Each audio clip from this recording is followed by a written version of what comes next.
The impossible, whatever remains, however improbable, must be true. And it is not a question of a little occultism or a touch of mysticism, Mr. Benton. It is vampires, and there's a host of damned souls at Penner House. I am thy father's spirit, doomed for a certain term to walk the night. Here, the old gods aren't dead. And what of the true god? He's dead. Can't complain. People assume that time is a strict progression of cause to effect, but actually, from a non-linear, non-subjective viewpoint, it's more like a big ball of wibbly-wobbly, timey-wimey stuff. You're listening to Paranormal UK Radio. Hi everybody, this is Irene Allen, the host of the Paranormal UK Radio Show, the flagship show of the Paranormal UK Radio Network. And with me is Mark Johnson. Breathe now. Make sure you breathe. Oh, yes. You say it all at once and then you get so out of breath by the end. Yeah, but did you see? I did, didn't I? I ran out of breath by that last word. Well, because I think you started with only half of filled lungs, so you need to be all prepared. You should have this all written out in front of you, you know, then you can just read it out. You've been doing it for how many years? I know. Can't. Gosh. You know what they say about old dogs? Yeah, shut your face. You got your name right this time. Yeah, I am impressed with that. Marky, or I don't know what I said. Anyway, people, here we are back again. We've been away for a couple of weeks, haven't we, Mark? Yeah, we missed last week. I mean, we've had some on and off due to scheduling issues. Plus, you know, just it's been a really weird time this last month or so. So, but we have shows scheduled to the end of the year up to the Christmas holidays. So. We're going to try to crank these out weekly and going into January. So as long as I don't break my leg again. Yeah, don't break your leg. You know, we don't want to disappoint our 4 or 5 listeners. Do you know something? I was quite disappointed. I never got an email or anybody say, "How's your leg? How's your ankle? I hear you've broken your ankle." Nobody? Nobody cares about me. I thought you got some responses on Facebook. Oh yeah, from my Facebook friends. But no like family or real life friends. What about your sons? Oh, they just said hop along, Mum. Yeah. I walked on a broken ankle for a week before I went to the hospital. So they know what my pain threshold's like. So they don't really worry. Mm. You know, as long as I'm not unconscious, they know I'm all right. Well, keep breathing. Keep hopping along. You'll be fine. Yeah. Hey, I do have to ask before we get into the show tonight. Now that I know you had your grandchildren there for a couple of weeks, and now they've all gone back home, has the house literally quieted down yet? Or are you still dealing with some activity? No, it did. It quietened down. It did quieten down for about a week. Oh, do you know, we had the usual things, getting up in the morning and the lights were turned on in certain rooms. And I'm one of these people that when I go upstairs, as I come out of a room and turn the light off, I always look for it underneath the door to make sure it is definitely off. Mm-hmm. Right? And when I go upstairs, I turn and look back down the hallway and check under the doors of every room to make sure the lights are off. You know, we've been going into various rooms both me and Brian, been getting up in the morning, going into various rooms, the lights are on. A few things have happened, little things, nothing to worry about, you know. I think haven't heard anyone coming up the stairs or any. Oh, we've had doors banging, doors opening and shutting. But it's less now that the children aren't there. Yeah, a lot less. Yeah. They definitely seem, with their energy, they seem to cause things to spike there. Well, I'm in the house on my own at the moment because he's in London working. And last night I sat there and I listened to doors opening and shutting off of the hallway. And I've got one door that really squeaks and creaks when it opens. And that one was opening up last night. Oh, the creepy door squeak. Yes, and I'm not going to oil it either because I can always tell it's that downstairs toilet, you know, downstairs ladies' powder room, as I call it, because it's got a notice on the outside, ladies' powder room. But I did get up and I went in there to check the window was shut just in case it was something to do with the window, but no, the window was shut tight. It's, you know, it opens up quite often. But there you go. That's this house for you, isn't it? If it was quiet, then the house would be, you know. One of these days, if I ever get my butt across the pond, I'm going to have to come over and investigate it. Yeah. Yeah, you'll have cameras up everywhere. You will, won't you? No, well, you know me. I've kind of backed off that. I'd have a few up, though. More audio, I think, than anything. Oh, audio in this house is great. Yeah. You'd always pick up something, EVPs of some sort or another. You know, I left a voice recorder, one of these ones that go on automatically when it hears a noise, up in one of the back bedrooms. And it was during the day. I left it up there for a couple of hours. When I took it downstairs to listen to it, about an hour into it, you heard this dragging sound as something was approaching it. You know, but it wasn't like dragging on the floor. It was like, if you can think of someone that can only walk on one leg and has to drag the other one behind them, sort of thing. It was like that. And then there was this awful sound when it got up close to the actual machine. Huh. Yeah. Very. I don't know who you are, mate, but you're not staying here for long. Naff off. Yeah, naff off. Well, you know, since we're talking about, you know, all things haunted and paranormal, I think let's go ahead and introduce our guest. Now, our guest tonight is an author and paranormal investigator. Jack Cary has been a paranormal investigator and cryptozoologist for 25 years. He's the founder of Paranormal Intelligence Agency.com and is the current director of Crypto Four Corners. He's a regular guest on Ancient Civilizations, Deep Space, and Open Minds documentary series produced by Gaia. His latest book, which came out in 2019, Paranormal Planet. So, Jack, welcome to the program. Well, thank you very much for having me. Jack, can you imagine why I didn't do that intro? We would still be doing it by tomorrow morning. Right. You know? I understand, yeah. But listen, Mark, this is the only man that we've had on this. Sorry about my other guests and everything, but the only man that we've had on recently that's given me this voice swoon. It's that deep bass or baritone. Can you sing, Jack? No, unfortunately, I cannot sing or dance. That's why I became a paranormal investigator. Well, come and investigate my house. Just all you have to do is talk, you know, and I get the voice swoon, as I call it. I don't usually get complimented on it, so I appreciate that very much. Yeah, might be the first time, actually.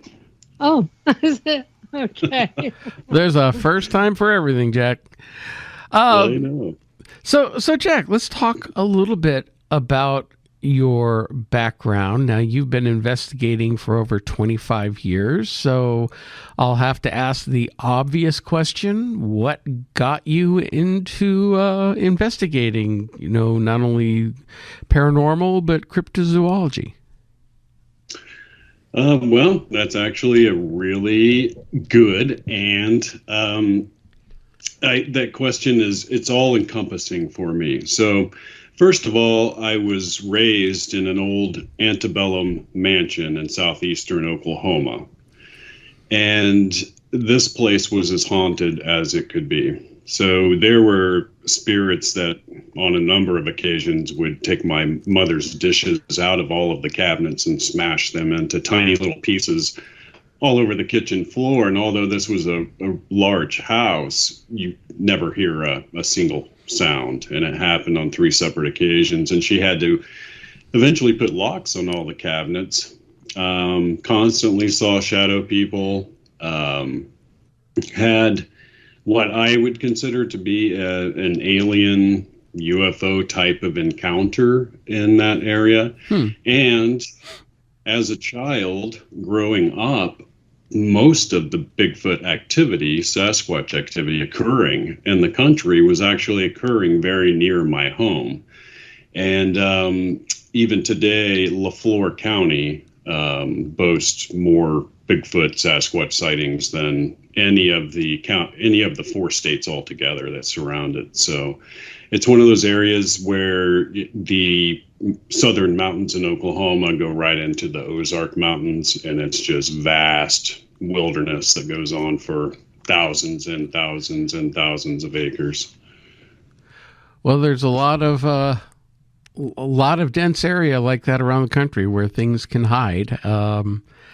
I've always been fascinated as a kid with Bigfoot and ghosts and the paranormal, but it took me moving from Los Angeles to New Jersey over 20 years ago and the house I lived in had some paranormal activity to really get me hooked and start investigating and form my own group, New Jersey Paranormal Research, for a while, and then I met Irene, and we've been doing working our own stuff off and on. And Irene was the founder of Spirit Rescue International, which lasted for how many years, Irene?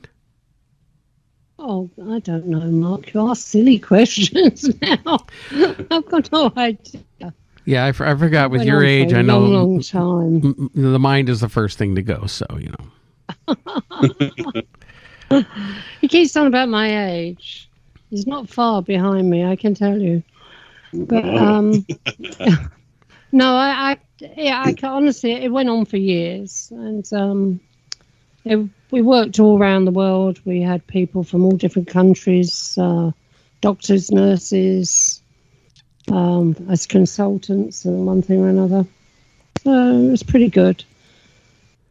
And then I let it go. Well, with that area of Oklahoma and the house that you lived in, how do you know how old the house was or when it was built? I don't. I should have asked my mother before she passed, but it was built prior to the Civil War. And you have to remember back then, that area was still considered Indian territory. Mm-hmm. So it was mainly just Native American tribes. So who originally built that home, I'm not really sure, but it's in, the very southeastern corner of the state. So going into Arkansas and Louisiana and eastern Texas is all Ozarks and very, very heavily wooded areas. But so I'm not really sure who would have built that home there. But in the town that we lived in, it was probably the biggest house in this town, but it was a town of like 18,000 people, Uh-huh. No, my father is also from Oklahoma. He was more of the very south central around Durant, the Durant area. Oh, sure. And then my mother's from West Virginia, so I like to say I'm half Okie and half Hoopy. That's a good combination. Yeah, I'll go with that.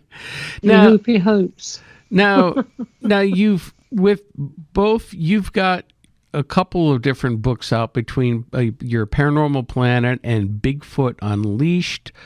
You're dealing a lot with cryptozoology as well as paranormal. Do you prefer one over the other? Are they equally as interesting to you? Well, I can tell you early on, I was somewhat interested in doing ghost cases, but having my childhood experiences, ghosts for me even in my early career, did not constitute a real mystery. In other words, I know that they exist. Mm-hmm. And in my own mind, I ask myself, can I in some way make a difference in trying to figure out why they exist, which now I believe is the main question. And, going over thousands of hours of footage from various ghost hunting teams, it becomes apparent that often the spirit will ask for help of some kind, but rarely is any help given, or is any help, can you find a way to actually provide help to this person? And I think until some sort of new technology comes about where we can sort of get a glimpse into what the mechanism is actually behind trapping these souls in this dimension, is interesting. And, a lot of people will say, well, they've got unfinished business, etc. But I think that that's just an assumption that we make because it makes us feel better that there could be a way for them to escape that by finishing the business, but no direct corroboratory evidence that that's what's taking place across the entire spectrum. I agree with that. I think it's a oversimplification. Half the time when people try to explain, you get these ghost hunters and ghost groups. Oh, well, they have unfinished business, or they don't know they've died, or whatever. But they're jumping to conclusions because they don't know. And unless you're dealing with a very reputable psychic, and I underline the reputable part of it, because they're very few and far between, that someone who can tune in to see what it is, what the state of mind is like for the person. But then there are also so many different other types of activity too that get lumped in. People say it's a haunting.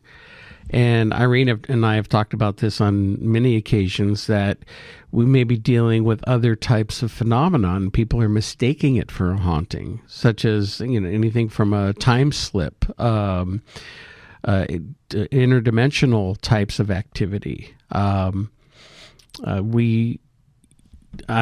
mentioned cases that I've worked on here where it's something to do with the land, and it's not a human spirit. There's something else intelligent on the land that either mimics or, you think it's a human, but it's not. So you have to really do your due diligence to figure out what it is that you're dealing with from the very beginning. Absolutely. And, a lot to do a really deep investigation, especially when you're doing one where spirits are involved. It requires a lot of rigorous research, into actually figuring out the history of the place, if you can find any clue as to what is going on, and maybe corroborate that evidence with some psychic testimony without them ever seeing it. Might lead you in an interesting direction. But clearly, like you say, there are places where the land just seems bad. And like here in the U.S., the Skinwalker Ranch, for the paranormal people out there that know all about the Skinwalker Ranch, and the fact that it's the entire Uinta Basin of Utah that has this paranormal activity taking place. And it was because of the paranormal activity going on there that the Navajo tribal people named it the Skinwalker area, because skinwalkers to them are the most paranormal thing, even though they're a type of witch within their own society. Yeah, that's something I've noticed, speaking of skinwalkers, that paranormal teams, even Ghost Adventures, had done some investigations into skinwalkers on the Navajo reservation, and people seem to get their terminology mixed up and think that the skinwalker itself is just a separate creature, which I've always understood it to be, not that I'm an expert by any means, but I've always understood it to be a evil shaman or witch that it can shapeshift. That's the whole term, skinwalker, because they're able to change their skin and change their shape.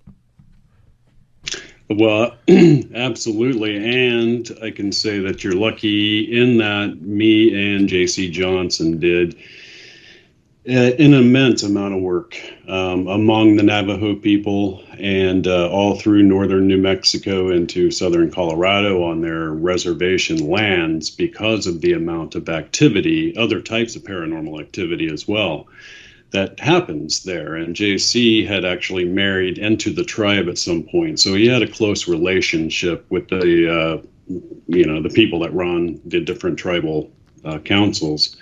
And so we got access to a lot of these areas to go investigate. It was, it's like winning the lottery as a paranormal investigator, because not many people are granted access to do this.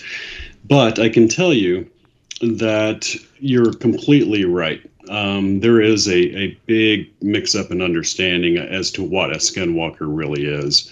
And in the Navajo civilization, society, ancient traditions, the skinwalker is actually an evil witch, and there are covens of these evil witch, and the covens of them. And so and the Navajo word is Naagladoshi. So, and if you even say that word in the presence of any Navajo that you're not very, very close to, on a personal level, it will get you completely banned. That's how seriously that they take it. That even if you mention the word, it will bring them around, right? But the skinwalker witch is required to do a very, very evil act of actually committing the murder of a family member. And the younger, the better. And when they do, this is actually witnessed by and recorded these days by the rest of this witch coven, and it's held over that person so that it can never, ever leave. Once you sign that dotted line, you're never leaving, right? And so they can maintain absolute secrecy about their activities. The thing about these witches is that they're so extremely powerful that other types of occult groups are jealous of their power, right? And trying to even figure out how it is they're able to do what they do. So they apparently hold the knowledge through which a human being can actually alter themselves to the point of biologically turning into another species of animal. And it can be pretty much any species of animal. I have two of the only known authenticated photographs of real skinwalker witches. And one of them, it's very interesting because he's obvious in some kind of training thing where he is using all of these plants to appear like a tree, and he looks just like a tree. So you're talking about people that are mixing together like these ancient arts of camouflage with this really dark witchcraft, and it allows them these amazing abilities. So yeah, and most people don't realize that. The other thing about the skinwalker witches is that they have the knowledge of how to create what we call corpse powder. I've heard of that. Yeah, it's not unlike the toxin that Wade Davis went to find in Haiti that they make, do their zombification type stuff out of. It's a nerve agent like that, and they take parts out of Anasazi graves that they know about, and that's why they call it corpse powder, and that's mixed with another concoction. And if you become too close to knowing what they're doing, if you become a problem, etc., they will simply come by at some point and lightly dust your door handle or the handle on your home or whatever. And you just simply touch that it's a neurotoxin, and immediate illness takes place. And we actually witnessed it on two separate occasions. So it's one of those things where we would get called in on a case of a skinwalker being around, and we would go out there, and clearly the people were just frightened to death. We would find some form of trace evidence being left, and to us, it was a real phenomenon that was taking place there. Is there a cure for that? What's that? Is there a cure for it, Jack? Not that I don't know. A cure for the neurotoxin we dosed. Yeah. I do know that the last gentleman who got it went through 2 years of just an amazing amount of damage to his nerve system before he finally succumbed to it. Wow. And it wasn't until, they were cleaning out his belongings, and they also found what they call a Navajo witch bundle had been hidden in his home as well. So it's very interesting that he was, targeted that way. And so within their society, it's completely taboo. They're scared of them and don't want them around, yet there's no way to get rid of them. And they've been part of their society for, who knows how long, 1,000 years or more. Well, if I've learned one new thing tonight, it's that there are covens. It almost sounds like, I didn't know that. Like the pagan witchcraft, or in the UK witches covens. I didn't realize that the Navajo or the other tribes who you have these evil shamans, these witches, that they had covens and worked together. For some reason, I always had the impression that they worked solitary, but I know. And that's very interesting you bring that up, because in most of the cases that we were documenting, there were 2 to 3 at a time. So you were seeing them work in these groups.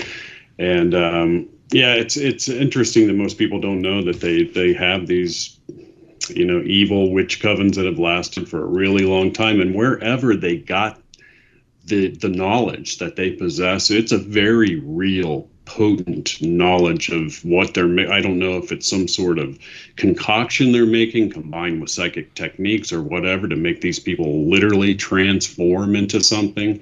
Now, we did have a few cases where we began to ask the question, is this a group of witches that have grown their psychic abilities to the point that they're able to project this imagery into the mind of the person that they're trying to affect? Or are they really biologically transforming into this other figure?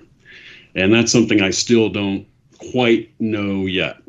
So I think reality is so much more stranger than we understand in Western thought. I don't dismiss the fact that there possibly could physically shapeshift, especially if you start to consider other cryptids, which I definitely want to talk about a little bit later in the program, that seem to have shape-shifting abilities or even interdimensional characteristics where they can come in and out of our reality. So if you take I'm trying to find the right words here.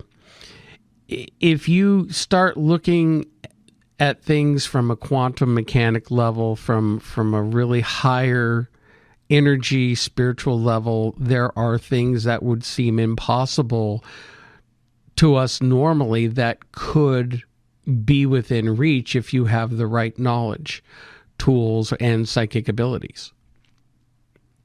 Oh, absolutely. I mean, when you look at quantum mechanics and the fact alone that a particle will act differently when it's observed than when it's not observed literally means that our observation alters reality itself.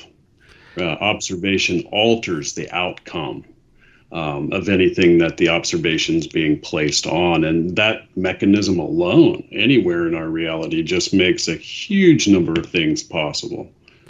Well, and I know that the whole skinwalker phenomenon is very, very steeped in Navajo culture. I think also in Hopi culture, maybe even the Ute culture.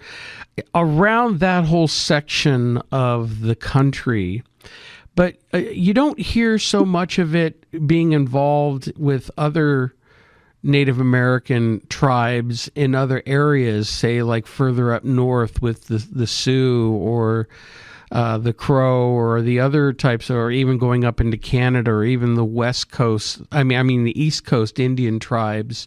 You never really hear of evil that type of evil witch or shamans.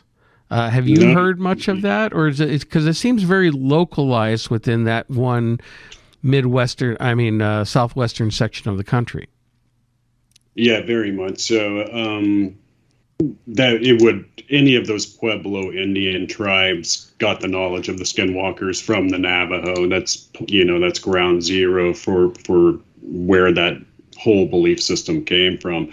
The only other Native American tribe that I know of that has something similar to that, but it's not like a witch and it's not in a coven, but it's a shape-shifting type of animal, is on the north and western coast of the U.S., and they call this thing the Kushtaka, or the Otter Man. And so you kind of see this thing. It's an interesting that it possesses this, lore that this creature can change from an otter to a man, shape-shifting. And then you have the southwestern Indians with this whole tradition of using abilities to shapeshift. So I know this is a daft question, but if there's a human link to it, is that classed as crypto? That's a very, very good question, just because of them shifting into different kinds of animals. Yeah. That's one of those areas of cryptozoology that really spans the gulf between paranormal and not paranormal. And by that, I mean, there's a whole class of cryptozoological animals, and these are all bipedal cryptozoological animals that fall within a paranormal realm. And then you have new emerging species that nobody's aware of yet, like the South Texas chupacabra, not to be mistaken with the earlier sightings. The new canine species, that's an emergent species that would fall into the realm of cryptozoology. And then you have what they call Lazarus species, like the thylacine or the Tasmanian tiger, who many believe is still around. Here in North America, me and J.C. Johnson both really, really came to believe that the dire wolf was still alive and operational. And that is, that's a gigantic cryptozoological find if you can find any of that, but it's not necessarily paranormal. And that's why I developed my unified field theory of paranormal activity to be able to classify these things. Well, I remember in the book, The Hunt for the Skinwalker, talking about the Skinwalker Ranch there in the Utah Basin, that one of the very first stories in that book was the Gorman family moving in and on the very first day and having this wolf-like creature approach them, come right up to them, and it was huge, would come up to their chests. It was giant. And by the descriptions, sounded like it could have been a dire wolf or something very similar to it. Although, if I'm sure you're familiar with the story, that, when it grabbed one of their calves and tried to pull it through the fence, and they kicked it, beat at it, then finally shot it several times with high-powered rifles, and the thing barely even flinched, and they tracked it for a while, and then it vanished. So there was a slight paranormal aspect to it. But the description of the animal itself seemed to fit that dire wolf description. Yeah, I noticed that as well. And, what you have with the Skinwalker Ranch area in the Uinta Basin is what, we describe in the U.S. as a vortex area, or an area where basically you have a wide array of paranormal activity, different kinds of phenomenon, all taking place within a relatively small geographic area. And we refer to that as a vortex area simply because it's believed that there's some sort of interdimensional activity taking place there to explain the wide array of activity. And that's part of the theory that I developed, was that there are, in fact, areas around the U.S. and around the world that all copy one another. There's various, like Sedona, Arizona here, and then the San Luis Valley in south central Colorado, both of which I investigated for a long time. You have UFO activity, you have Bigfoot activity, dogman activity, alien abduction, poltergeist activity, and it's all occurring within like a 10 square mile area. You know what I mean? And everybody's... It sounds like my valley. Right. And so everybody's like, seems completely credible. Nobody's trying to hoax or anything. It's not like they're getting kind of paid off to let you know of some activity. And so there's places like that around. And what I discovered was that there was a mechanism that we can find within science to back up the idea that in each one of these areas, you're getting intermittent, interdimensional activity taking place.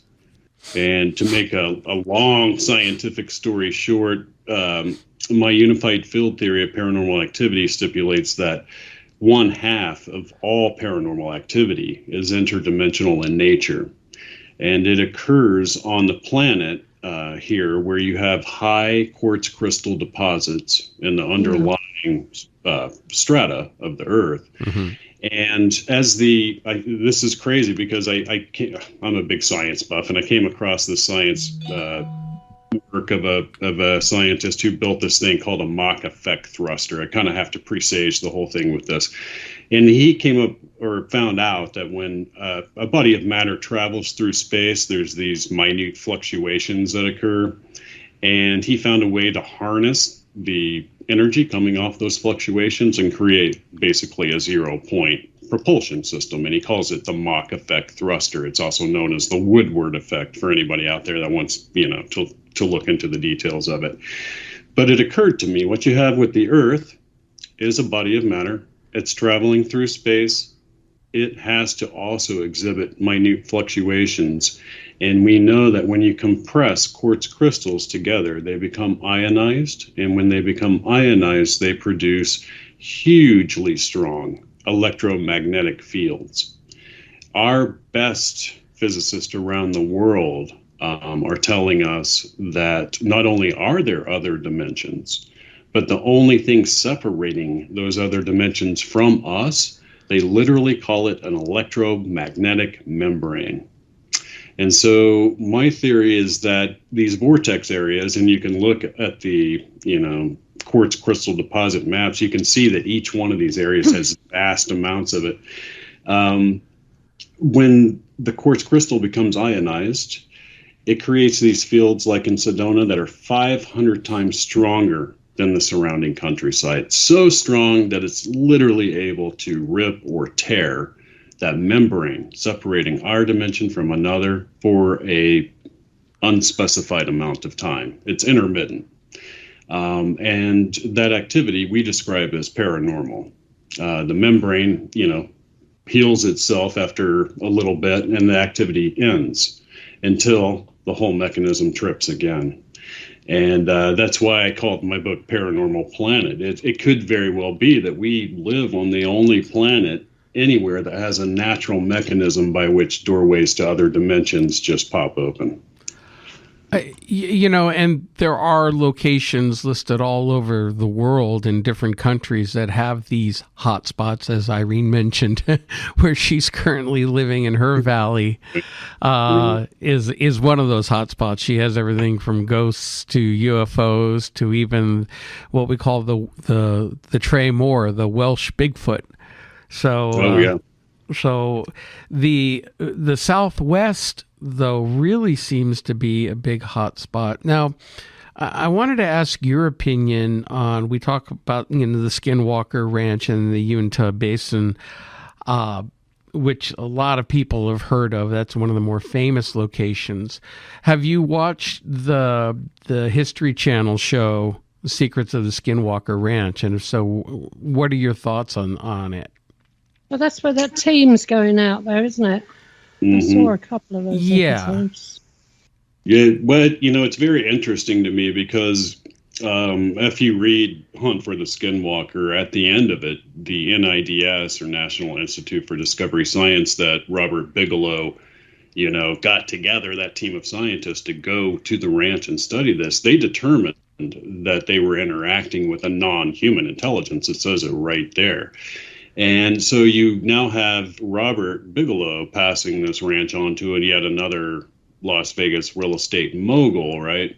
And they start this big TV show. And just in the last season or two, he's notified, Brendan Fugel's notified that by the NASA scientists that is part of their team, that he had been contacted by an intelligence agency, right? They're allowing him to say this on camera, a national, hugely popular show, that he had been contacted by an intelligence agency and that they were monitoring their actions on that ranch. Now, tell me that isn't a staged... well, I've never known any intelligence agency that would do that. Right. It's a totally staged way of bringing the Skinwalker Ranch into the overall UFO disclosure conversation taking place. And then what happens in the very next episode? A white unmarked helicopter comes flying around, and the only people that are allowed to fly unmarked helicopters on the United States grounds is an intelligence agency, usually CIA. Right. So you're just like, so obviously this is a way of getting people to say, hey, there must be something to this if an intelligence agency is interested in it. It's another hook. Yeah. I mean, television, you always got to take television shows with a huge grain of salt, having worked on a few myself and been burned by them. I will say, though, that for the most part, I'm very impressed with this show because they do seem to be trying to take a very scientific approach to discovering what's going on to the ranch, with the different readings that they're doing, the different experiments that they're trying. Sometimes there's a little too much drama with Dragon freaking out. You can't dig here, just like, come on, give me a break. But the real fact that they've recorded high spikes of gamma radiation to the point where, what's his name, Travis, I forget his last name, the one astrophysicist actually had radiation burns on his face and hands. And some of the experiments that they were running, shooting off the rockets and finding out like the basin seems to be focusing energy at a spot about a mile above the ranch. And, the one thing everybody always said, well, why don't you fly a helicopter or something up there? But the reason that they came out and said that previously that they wouldn't do it made perfect sense, since electronics seem to malfunction all the time. Do you really want a helicopter going up there and having an electronic failure and come crashing to Earth? Now, well, I tell you, I watched it for a couple of episodes, just a couple. I lost interest. Yeah, but I'm personally interested in it. I like the approach. Again, you got to take it with everything with a grain of salt. Everything with a grain of salt. I won't stake my life on it, but I like some of the things that I'm seeing now. I know they're filming a third season and they're coming out. Now the thing with Bigelow, though, too, is I don't know what your thoughts are on Bigelow. I personally don't hold him very high regard for a couple of reasons. First of all, he's very much in bed with the federal government and even the intelligence agencies. The fact that he had the ranch for 25 years and kept most of his findings to himself, except for Colm Kelleher coming out with George Knapp to write that book. But the stories and things that they found were mostly kept to himself. And he was researching it for his own reasons. And I know he's also tried to buy other ranches. I don't know if you're familiar with the Stardust Ranch outside of Phoenix. That's been having a lot of activity with John Edmonds. John has claimed that Bigelow has tried to buy his ranch on several occasions, but John also claims he's lowballed him so much he's always told him, to stuff it. But Right. That's like another area that seems to be a very big hot spot of activity in that Rainbow Valley area of Arizona. It does. And, Bigelow is an interesting multi-layered character, in my opinion. So as a child, his grandparents had a very traumatic UFO encounter.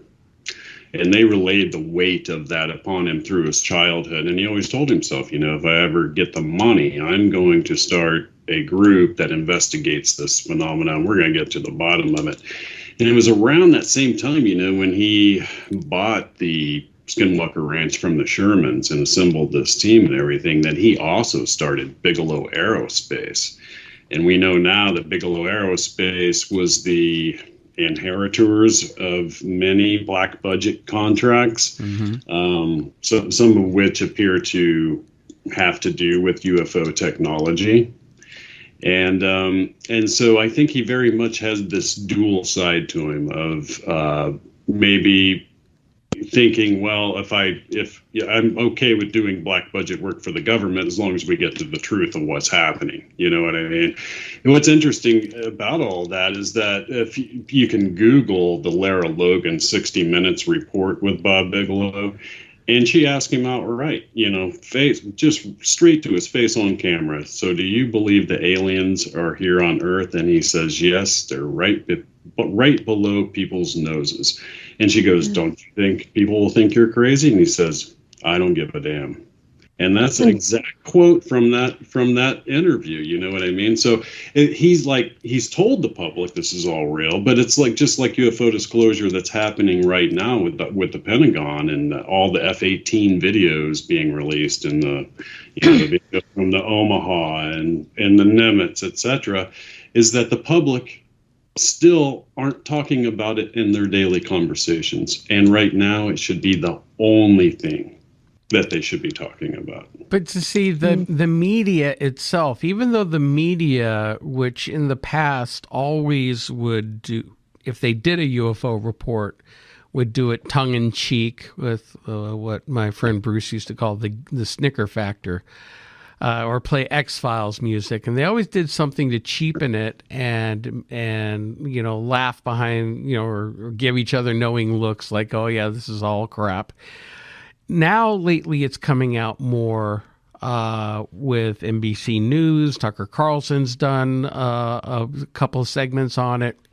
It's more in the mainstream, and yet it's still not being talked about or being taken seriously enough by the media, which seems to be distracted by too many other stupid things that are going on.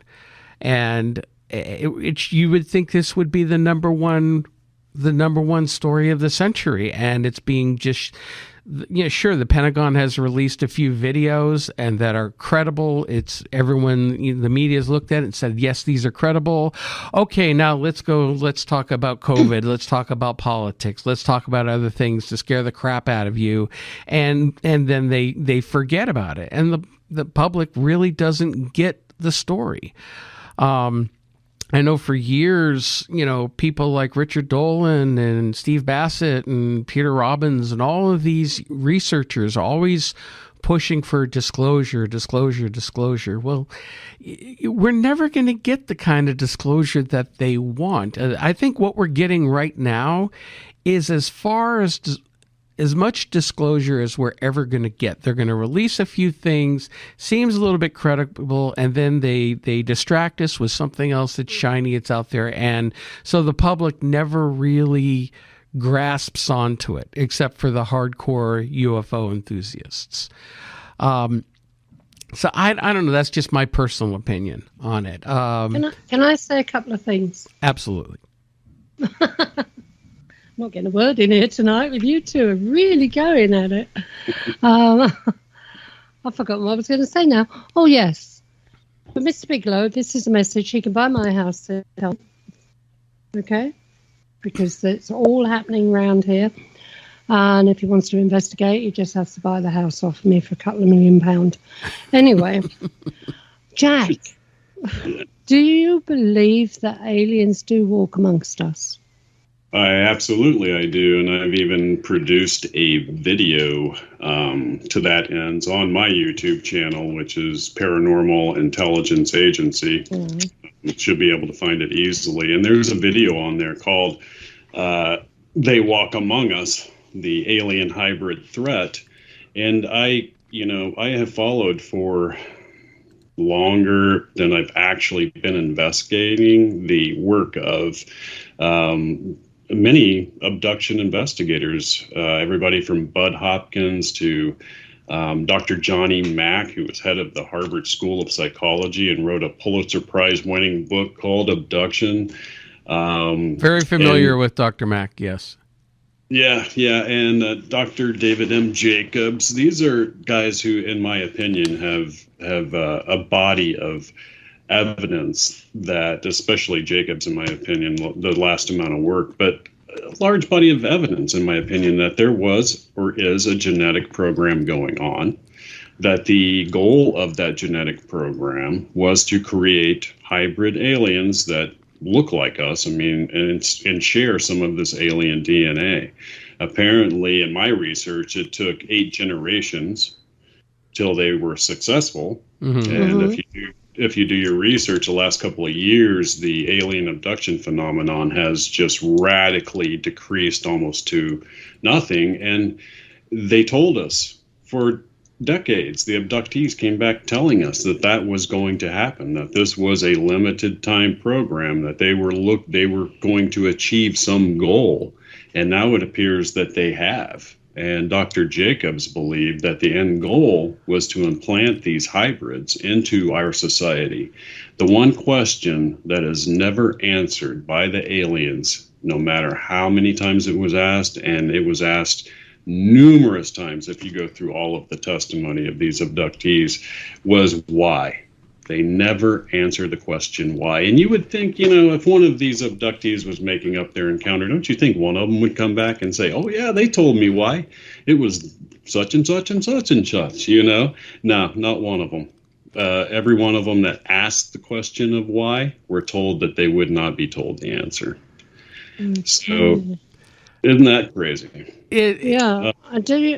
Sorry, Mark. No, go ahead. Do you think that these aliens, when they're walking amongst us, to keep themselves under wraps so that nobody knows that they are hybrids or alien in any way? Oh, absolutely. Do you think that they lower their intelligence?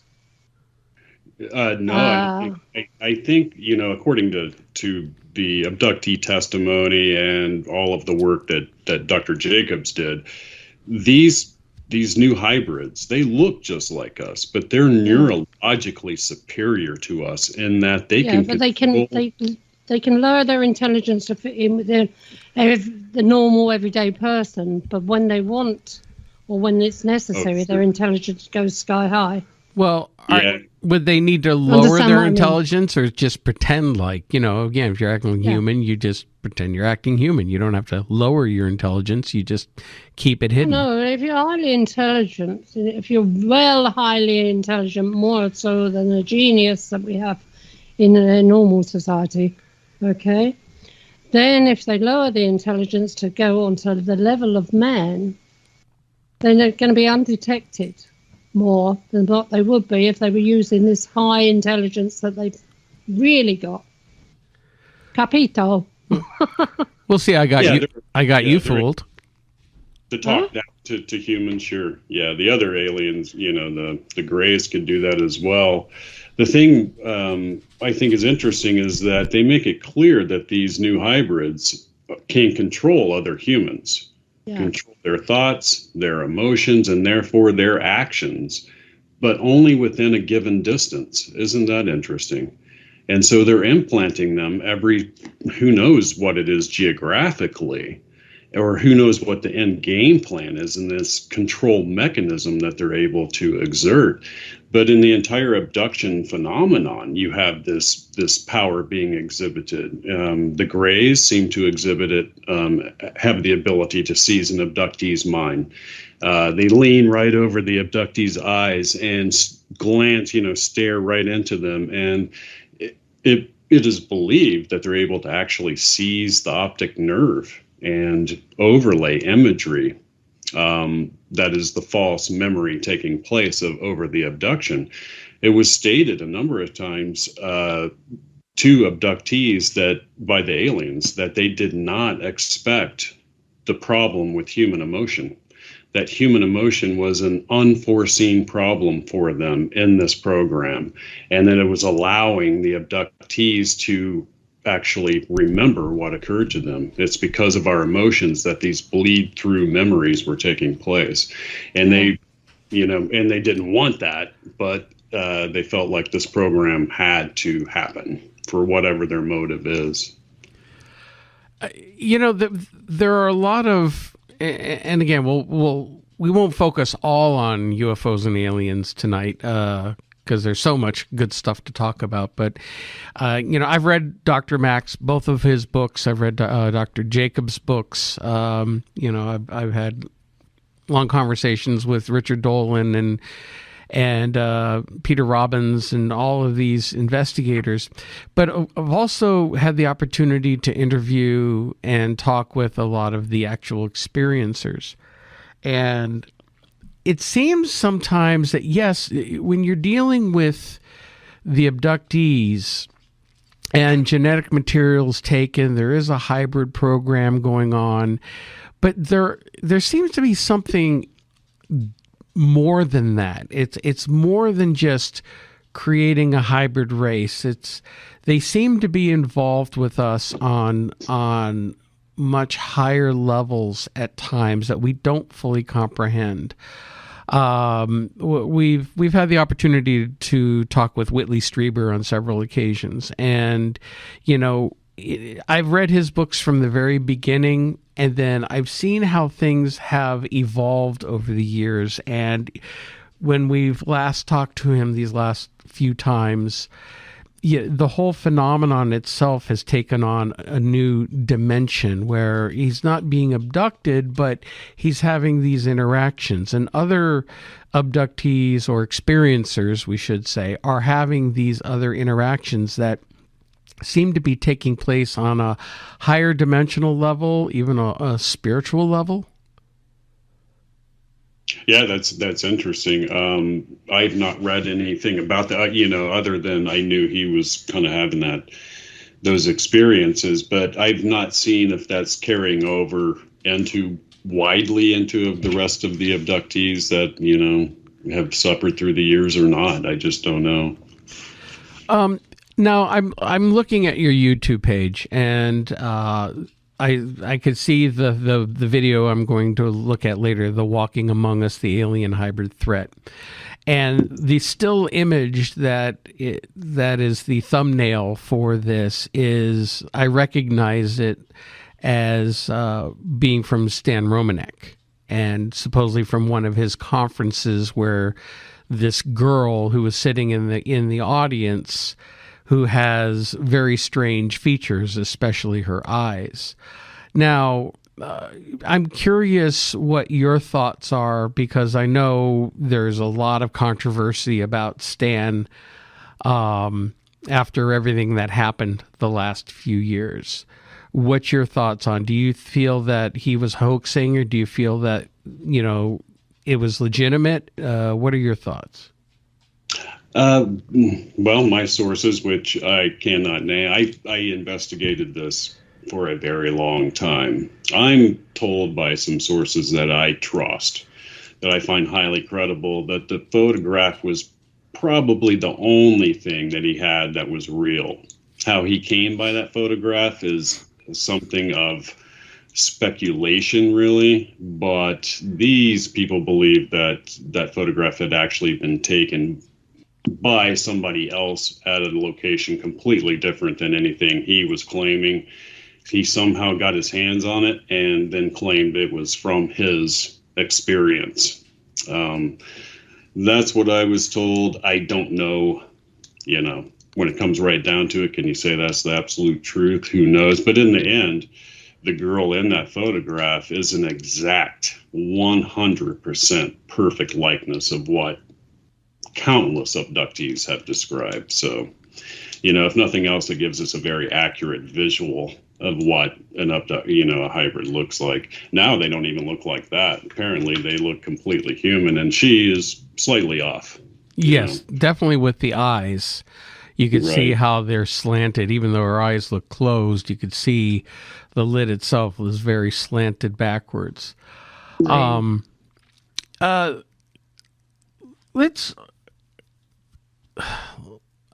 We've talked so much on the UFOs. Actually, before we switch gears, Irene, do you have any other questions on that subject? Irene?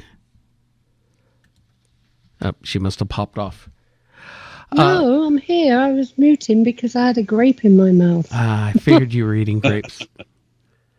No, I find it absolutely amazing. And I'm learning quite a lot of stuff that, connects, sort of thing. Mm-hmm. Oh, well, you know what I mean, Mark. I do. Nobody else does, but I do. Well, let's switch over to some cryptozoology, because you have done a lot of work, especially working with JC, which we mentioned to you before we started the show that we interviewed JC many years ago. Great guy. Real sad that he had passed, and there are, the most famous cryptid that people think of, the average person will think of, is, Bigfoot.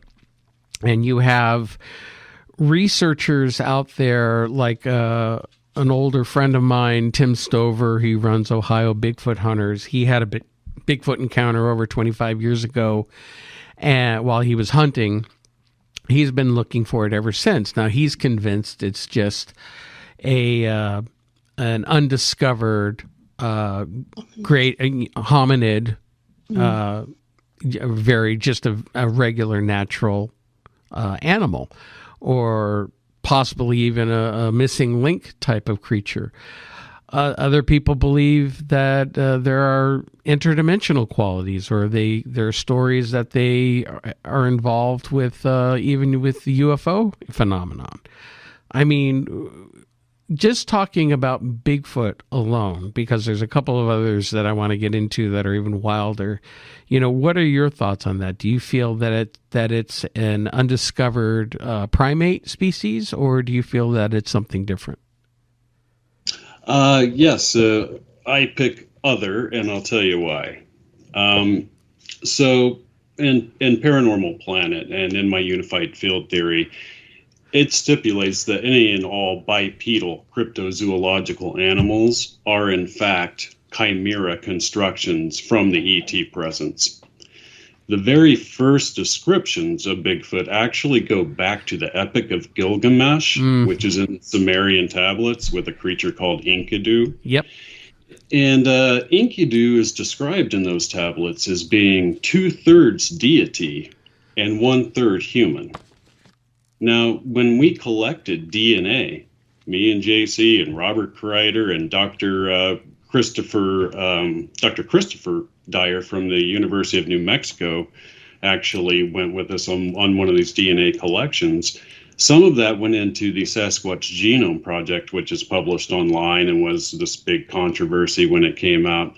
A couple of them were just studied privately. And I can tell you from firsthand, having been there behind the scenes with all of these people, the geneticists, us actually finding the DNA, right there on the scene with eyewitnesses to it being left, is that this DNA, when they really took a look at it, the mitochondrial keeps coming up as Homo sapien. So the female lineage comes up as modern human. The paternal or Y DNA keeps coming up as unknown in the World Genetic Bank, but most closely resembling a primate. Now, when they really looked at the strands of this unknown primate, they were able to determine that there were fused sequences of genes that looked like they had come from other species. And that's called chimera work. And it's interesting. This is something that I write completely elaborate on in Bigfoot Unleashed, is the evidence for this chimera theory, which is a mountain of evidence. And I take everything from the Sumerian tablets all the way up to the DNA that we found and beyond, even ancient indigenous oral histories telling us that these creatures were related to, connected to the so-called star people.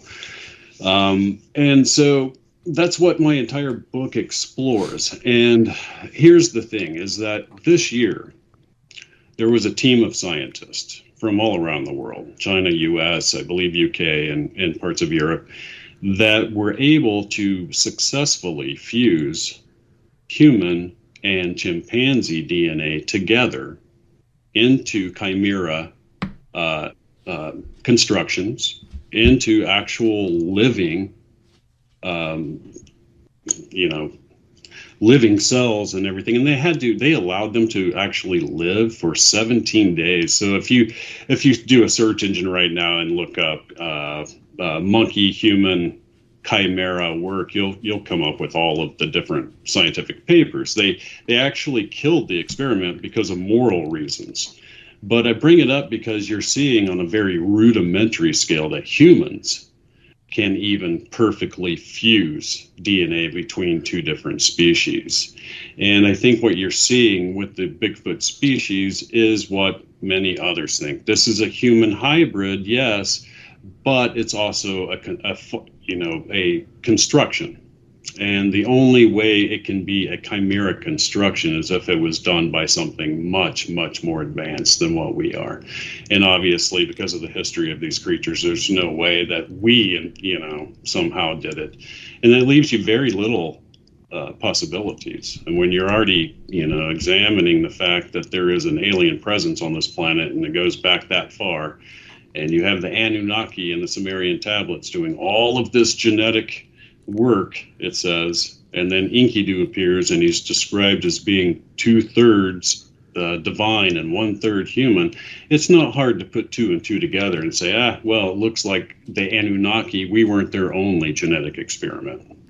There were others going on, and it's very likely that the Bigfoot species, which is reported on every continent, which is biologically impossible, had to have been a genetic manipulation that is able to actually live on every continent simultaneously. And by the way, it's their DNA that gives them such an edge over us that allows them to remain undiscovered. I mean, this is a creature that has a human-like intelligence, but superhuman abilities. And when you're out there in the field, it's not the size, you see one, and I have, it's not the size that really scares you, it's the speed. And you're talking about blinding speed. We estimated 65, 70 miles per hour cheetah speed over uneven mountainous terrain. We think the creature can see in infrared light, based on the fact that the geneticists told us that there were sequences that look like it may have come from antelope and reindeer, and that both those species can see in infrared light. You have 200,000 game cams sold every year in this country, most of them to Bigfoot hunters, yet not one camera has been able to capture that perfect photograph, and that's because these creatures can see the light of the cameras.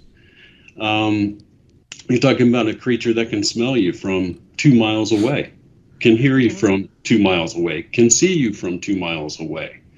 A creature like that, and it utilizes natural cave systems and all of the different abandoned mines, etc., can and does remain hidden in the wilds of North America anyway, but it's the only place I've done crypto work. Well, I've also heard stories with Bigfoot being able to, one of the abilities is to mask itself. And even you have a couple of videos on your page about like an invisible predator-like beings. And, this is a story Irene and I have told a few times because she's, we talk about the Welsh Bigfoot, the Trey Moore as they call it. And there's such. This is also a story that was taken and adapted for this person's own. Somebody that we all mutually know. Yeah, that person. That shall not be named. But Irene has had a couple of experiences with something in her own backyard, with two creatures that were cloaked, that looked. The outline shapes were very Bigfoot-like. But that was 2 or 3 years apart from seeing the first one to the second one. And the second one, I'm sure, was the same as the first one, but only taller. It was the same. It was older. Same creature. Older. As if it had grown. Yeah. Interesting. Yeah. Well, I can tell you the footage I have in that invisible predator in the woods video actually came from an investigator named, let me think of his name here for a second. It just slipped my mind because I was thinking of Bob Woodward. But anyway, this gentleman was 3 miles deep. Bob Garrett, that's his name. And he was a good friend of JC's, by the way. They did some Sasquatch, investigation work together.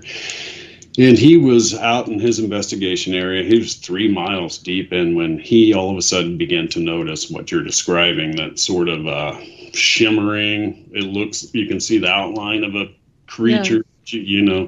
It looks like the creature on the movie Predator. Let's be honest about it, And he gets video footage. And so I have that video footage. Now, the interesting thing is that later on, Bob Garrett put that footage out, and it was later seized by the Department of Homeland Security. All of his stuff seized, and we lost all communication with him. We don't know why that is. Maybe we were looking at some kind of military hardware. Maybe we were, maybe they were just didn't want it out there. Who knows? But I've not had any problems. And I show instances where 2 other investigators also filmed exactly the same kind of creature. Now, this gets interesting because one of the main witnesses that's actually talked about in the missing 411 mystery is a woman named Jan Maccabee. And she's the wife of Dr. Bruce Maccabee, who is a famous UFO investigator. He's an optic scientist. And if you watch a lot of UFO documentaries, you've seen Dr. Bruce Maccabee on there analyzing UFO film. She goes out on their property, and it's a 10-acre property that abuts some wilderness area. And she's in her tree stand, and all of a sudden she sees movement.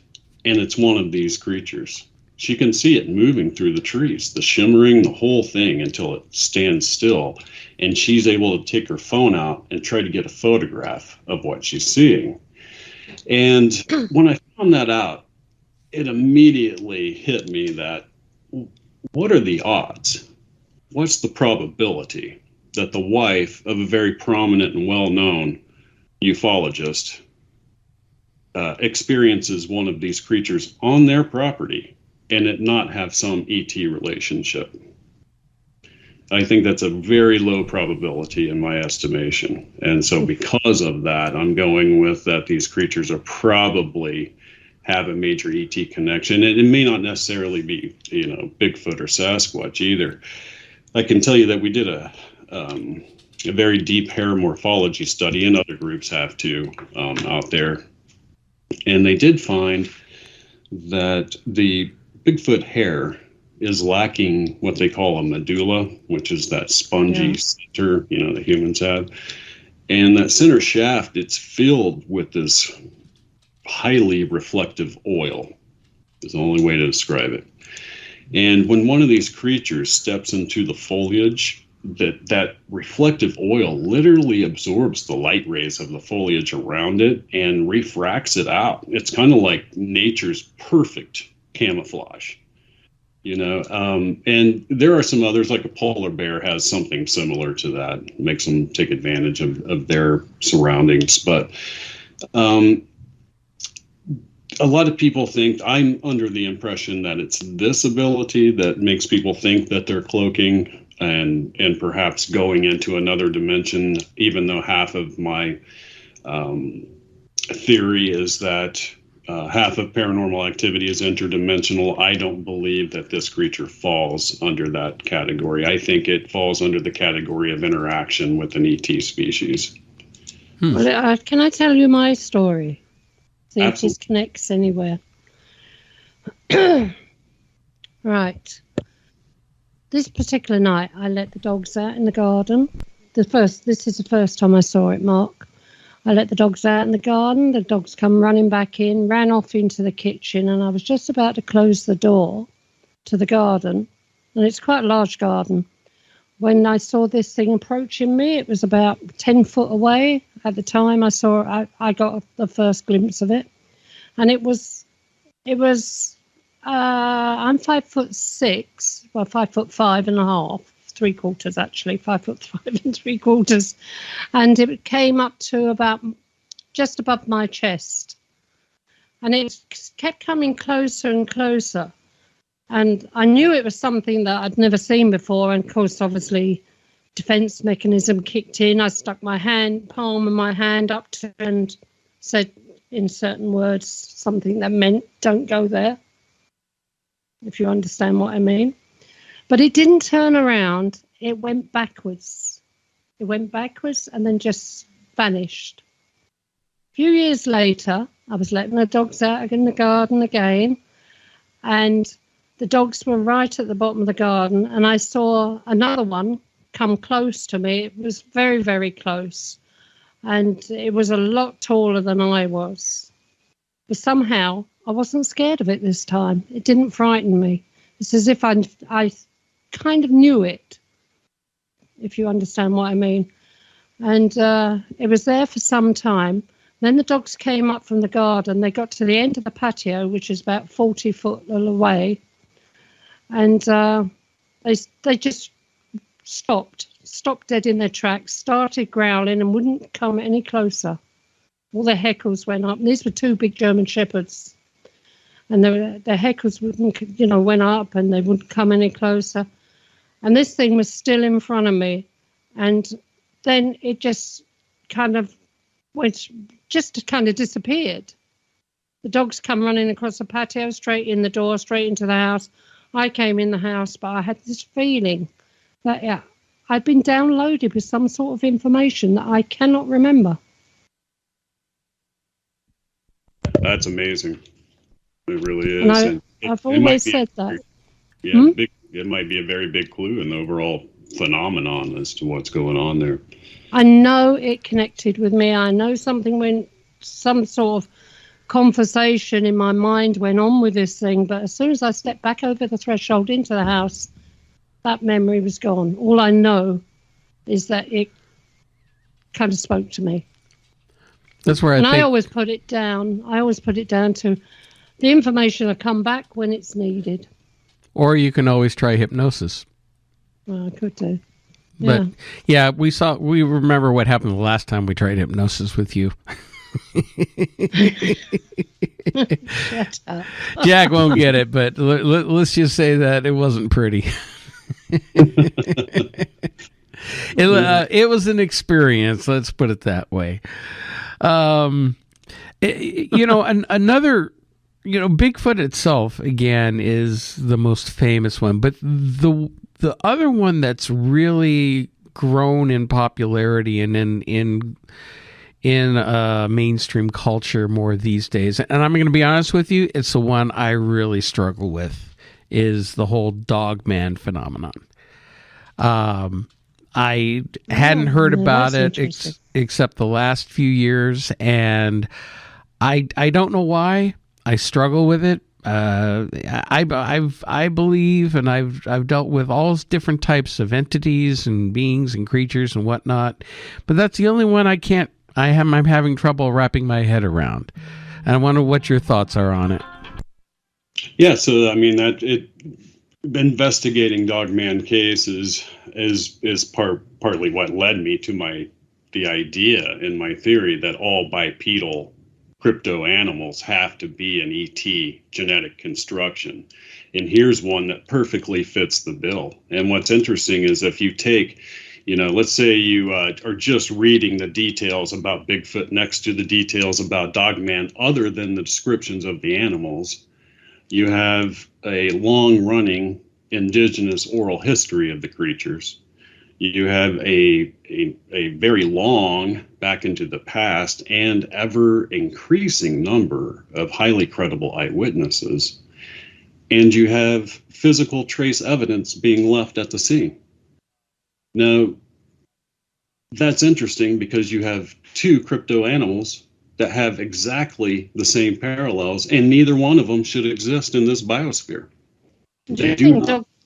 Do you think Dogman could be a version of a werewolf?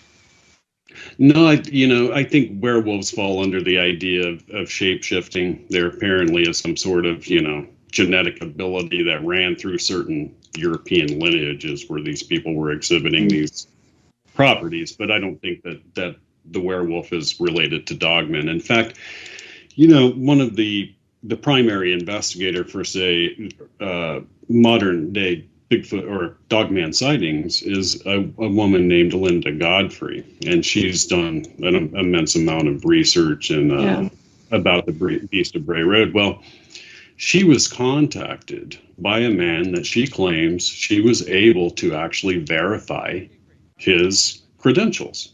He claimed to be a government-trained remote viewer, and he told her that they had targeted these creatures. And what he had to tell her was really interesting on a number of levels. So he told her that these were created by an ET species, that they had some sort of bio armor, which is interesting because all of our Dogman witnesses have fired on these things and they didn't seem to have an effect, like we were talking about with the Skinwalker Ranch. And he also claimed that right now they were somehow living down in the, crevices of the world, the cave systems and stuff like that. And either we're just left here stranded or they're waiting for something. I found that interesting. I don't know if he's right or not, but I do know that he mentions in his testimony that there's a bioluminescence to their fur. And I find that fascinating because she wrote those words in her book years and years ago, and the best photographic evidence I know of two separate dogmen, it looks like the fur has a bioluminescent sort of weird shimmering sparklingness to it as it runs. Huh. Yeah? Yeah, it's... again, it's true, Mark. What's that? That? Years ago, but it's true. What I've just told you, it's true. It's... Jack, I'm not keeping anything from you, but I'm a remote viewer, and I remote viewed one in Texas many, many years ago. Oh, wow. And what I saw was like the ground in front of me was shimmering. Like swirling and shimmering movement, like a portal. Right. And then I saw it. I saw what I could only explain was the Dogman. That's very interesting. And I was doing that for a woman that had seen on numerous, had reported to me on numerous occasions that she'd seen it. And she asked me to see if I could find it. Very interesting. He did mention that they had in their possession some kind of alien technology that was allowing them to make jumps between areas. It's also mentioned in her book, so maybe that, what you were seeing was that. I find that just very, very strangely corroborating, you know what I mean? It's fascinating. That must be 20, 25 years ago. Wow.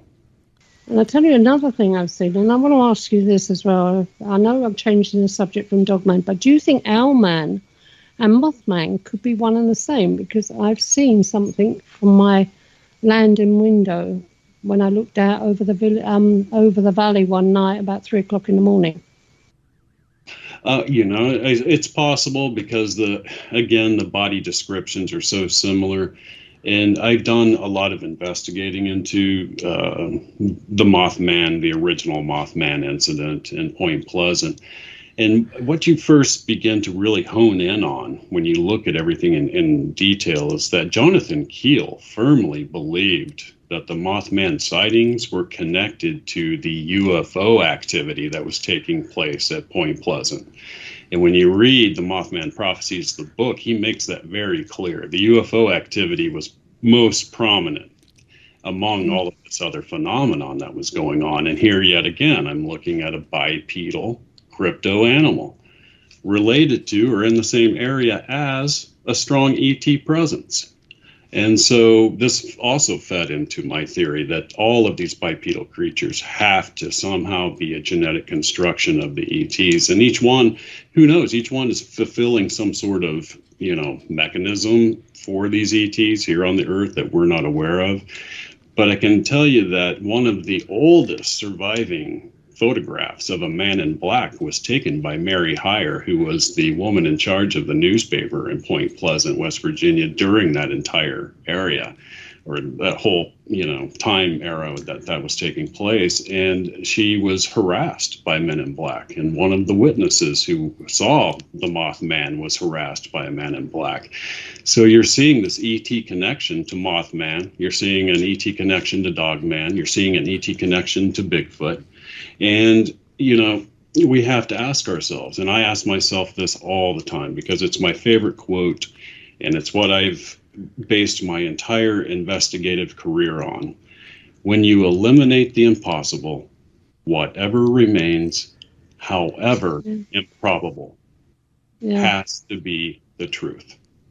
And the problem is that when you eliminate the impossibles, like it developing, evolving naturally on this planet, you are left with very few probabilities. And although they seem highly improbable, they are the only ones left that are not impossible. So says Mr. Spock. Actually, it was Sherlock Holmes, but, Actually, Sherlock Holmes, actually, yeah. And this is UFO highway through this valley, isn't it, Mark? It's no wonder I see so many strange things in the valley, across the fields and everything. Well, you're also, and again, this could have something to do with it. I live in the sticks. I don't know what Jack's thoughts are on ley lines, but where your valley is several ley lines crossing close together, and could possibly be an explanation for all the different types of activity. And this is why I think so much of this activity is interrelated. I mean, everybody in the past thinks, well, you have ghosts over here, you have UFOs over here, you have Bigfoot over here, all separate, and they're really not.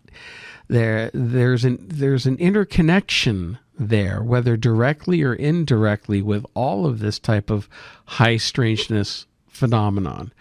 I was doing a paranormal investigation case here in New Jersey.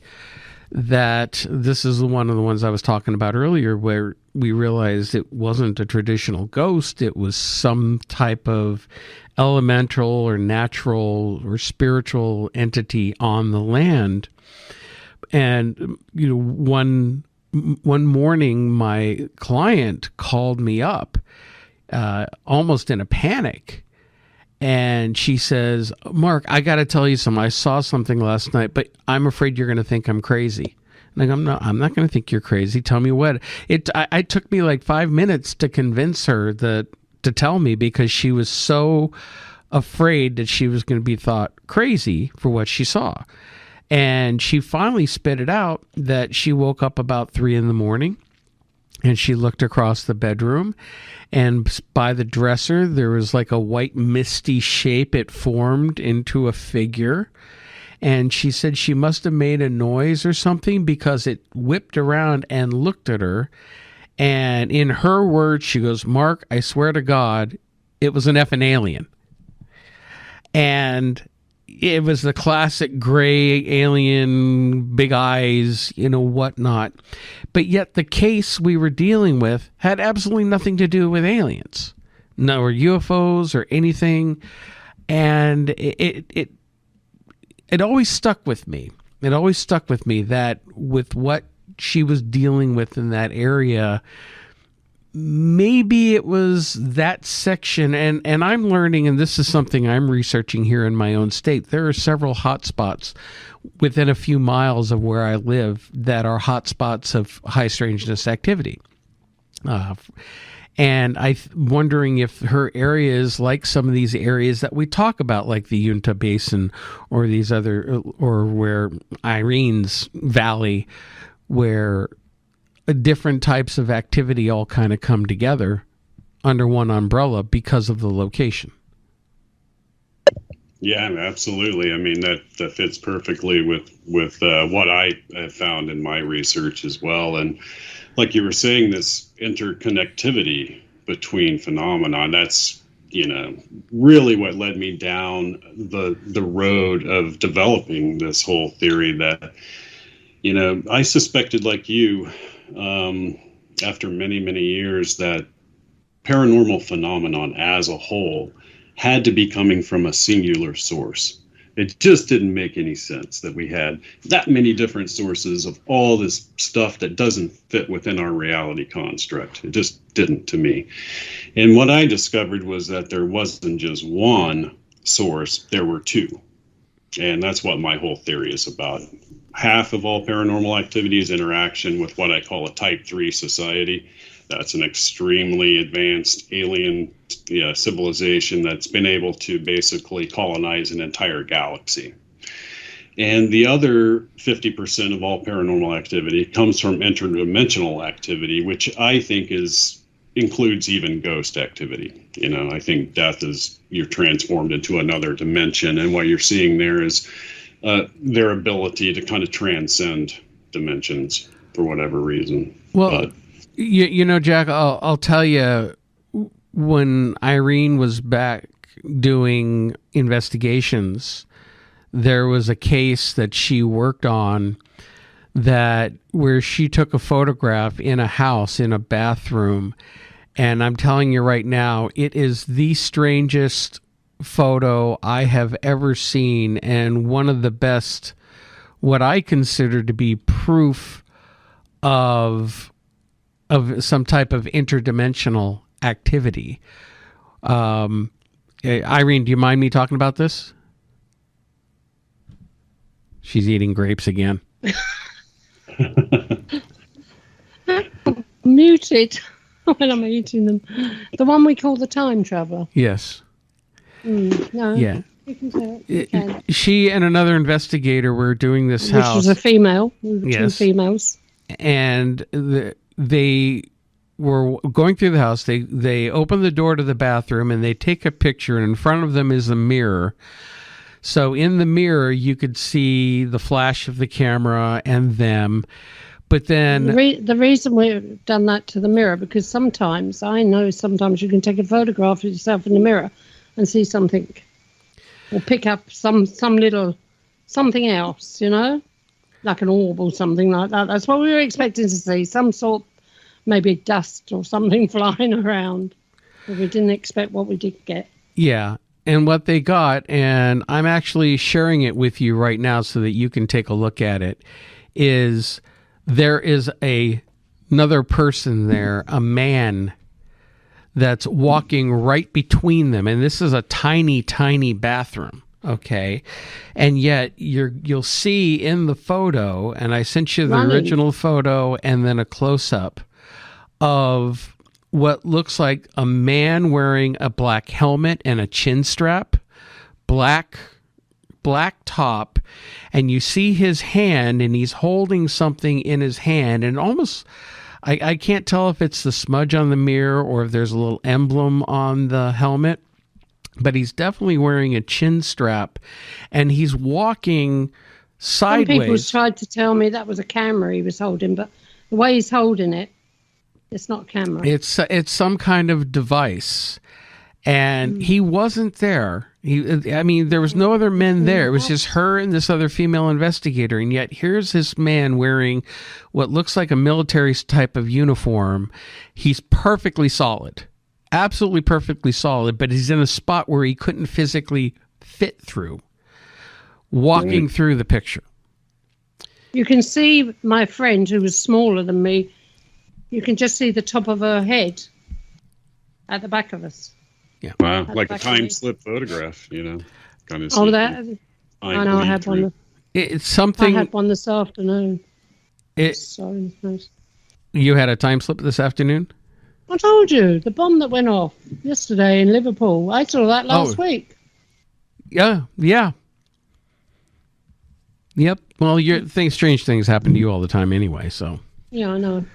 But again, this is in terms of photographic evidence, this is, in my mind, one of the most incredible photographs I've ever seen, because it just simply cannot be explained.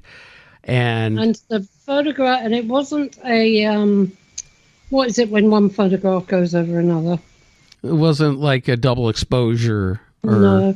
The photograph before it was perfect. The photograph after it was perfect. Yeah. And I've still got the chip that was on. And I keep meaning to send it off and get it examined, but never get round to it. Yep. So it's, again, one of those, again, are we dealing with interdimensionals, alternate realities, time slips, whatever? Have no idea. Really, really intriguing. Kind of gets away from the cryptid thing a bit, but it fits into what we're talking about the interdimensional side of things. There's nowhere he could have gone, because at the direction he's heading, there was a brick wall at the end of that bathroom. Yeah. Very strange. Very strange.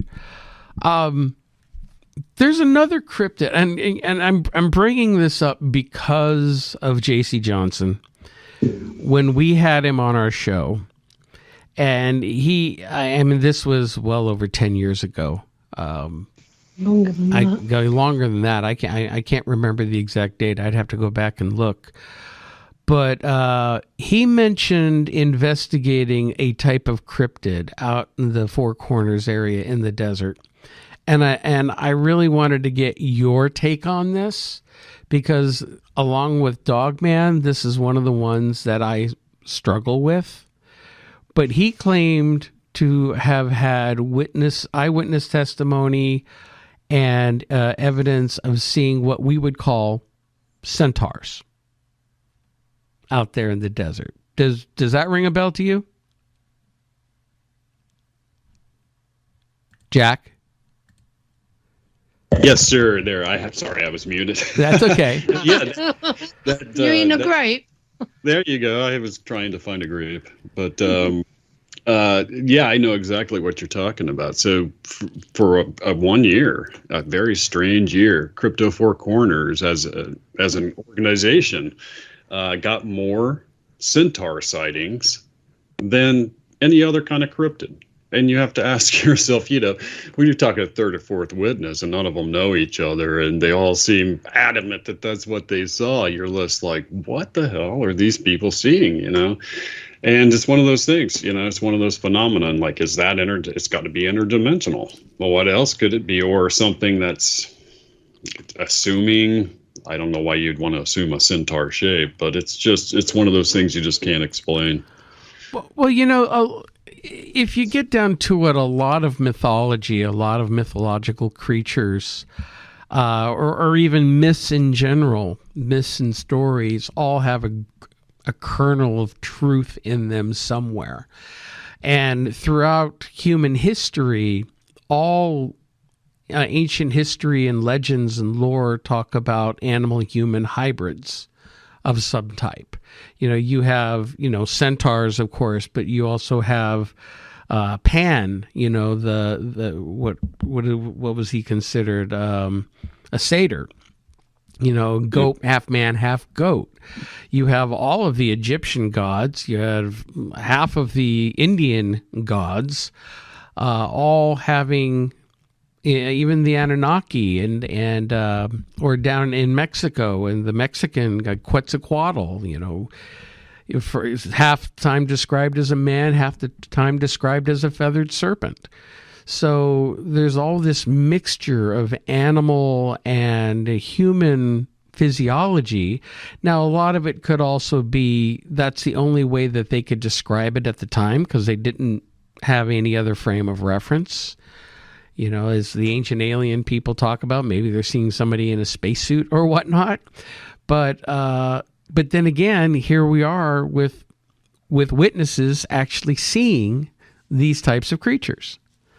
So it's just, this is where I think where our idea of reality is just completely wrong and very narrow-minded, and there's so much more going on around us that most people just couldn't even conceive of. It's beyond their comprehension. Oh, yeah, I couldn't agree more. Yeah. Reality is stranger than fiction by far. As Robin Williams once said, wow, reality, what a concept.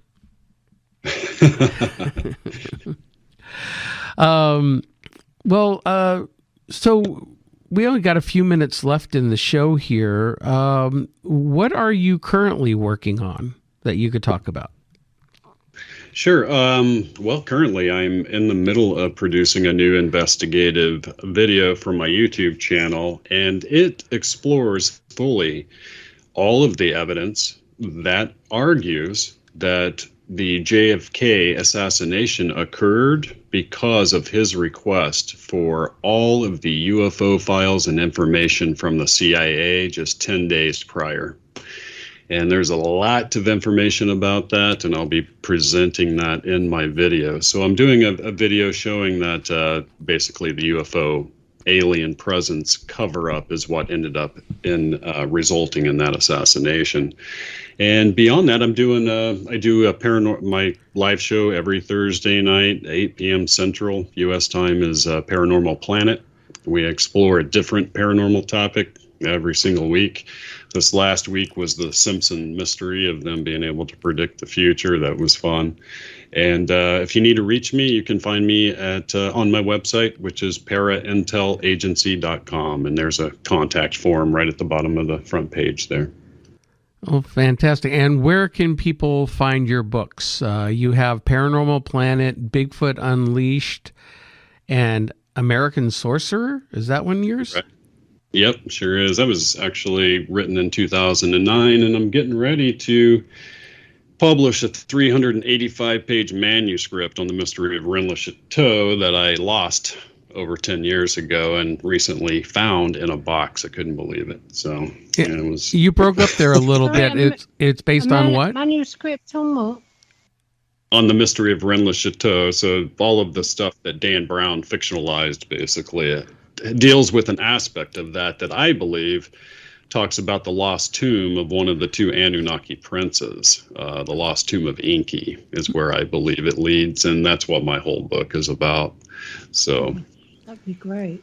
And so those are available on Amazon right now in paperback and Kindle editions? They are, both on paperback and Kindle. Bigfoot Unleashed is only on Kindle, and my future books are probably only going to be ebooks. There's a very good reason for that, and that's because I'm a field investigator, and I publish actual field photographs for people as part of the evidence that I'm presenting to them.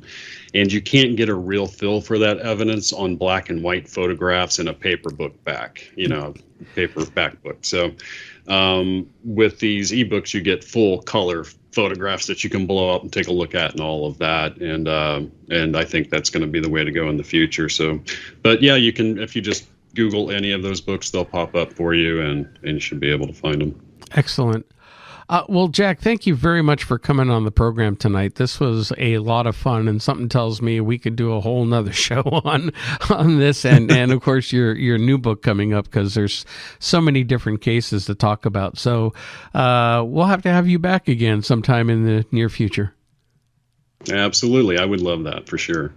Okay. Well, thank you again for coming on. I want to thank everybody for tuning in to another edition of the Paranormal UK Radio Show, the flagship show on the Paranormal UK Radio Network. We will be back next week with an all brand new show. So we will see everybody then. And Irene, where can people find us? Everywhere, people, everywhere. That's right. All right. Well, thank you, everyone. Have a great evening, and we will catch you next time. Have a good night.